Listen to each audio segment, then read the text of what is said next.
মা সারদা দেবীর চরণে আমরা প্রণাম জানাই।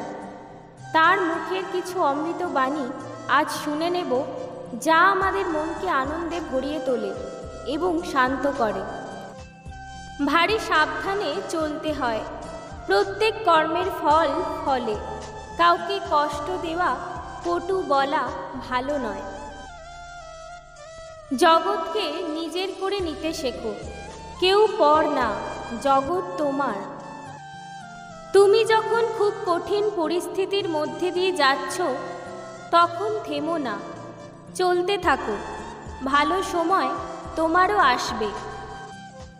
বয়স যতই হোক, আনন্দ করতে ভুলবেন না। কেউ বয়সে বুড়ো হয় না। মনে আনন্দ ও খুশি না থাকলে কম বয়সেও বৃদ্ধ হয়ে যায়। ভালোবাসায় সব কিছু হয়, জোর করে কায়দায় ফেলে কাউকে দিয়ে কিছু করানো যায় না।